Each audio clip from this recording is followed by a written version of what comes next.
Doctor ہے نا doctor, ہمارے ادھر 2-3 ڈاکٹر ہمارے محلے کے ہے کہ نہیں, ڈاکٹر ہے نا.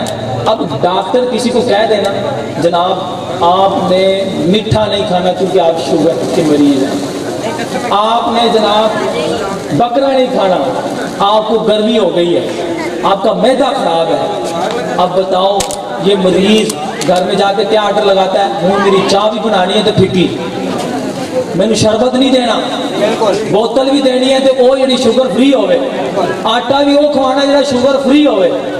دیکھو اللہ تعالیٰ نے چیزیں حلال کی ہیں کہ نہیں, میٹھا حلال ہے کہ نہیں, حلال ہے. وہ بندہ کہہ رہا ہے کہ میں نے نہیں کھانا, کس کے کہنے پر, ڈاکٹر کے کہنے پر.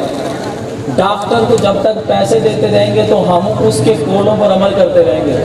ڈاکٹر ورنہ خیر خواہی نہیں کرتا, لیکن میں اس نبی کی بات کرنا ہوں جنہوں نے آج بھی ہماری خیر خواہی کی اور کل بروز قیامت بھی ہماری خیر خواہی کی. کہ امام الانبیاء نے فرمایا شراب نہ پیو, جوا نہ کھیلو. اور ہماری اکثریت لوگ کیا کر رہے ہیں, معاملہ حراموں کی طرف بڑھتا جا رہا ہے, مزامیر سن رہے ہیں, فلمیں ڈرامے عام ہوتی چلے جا رہے ہیں. نبی پاک نے منع فرمایا, ڈاکٹر حلال چیز سے منع کر دے تو ہم حرام اور ہم اس کو اپنے اوپر حرام سمجھ رہے ہیں جو حلال چیز ہے, لیکن نبی پاک حرام کو منع کر رہے ہیں, ہم اس کو اپنے اوپر حلال سمجھ رہے ہیں. پھر کہتے ہیں جی بے برکتی بڑی ہوگی, گھر میں لڑائی جھگڑے نہیں ختم ہو رہے, وہ جناب جی آئے دن جو ہے وہ پیسے نہیں پورے ہو رہے, مہینے کی تنخواہ پتہ نہیں کدھر جاتی ہے, قرضے لے کر گزارا کرنا پڑتا ہے. وجہ یہ ہے کہ ہم نے نبی کے قولوں پر عمل کرنا چھوڑ دیا.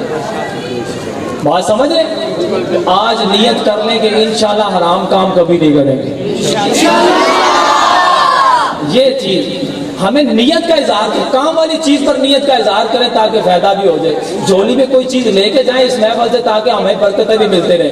اس محفل کا فائدہ کیا ہوتا ہے, امام ابن جوزی فرماتے ہیں کہ جس محلے میں محفل میلاد ہو جائے آئندہ سال تک وہاں پر امن و ایمان اور برکت رہتی ہے.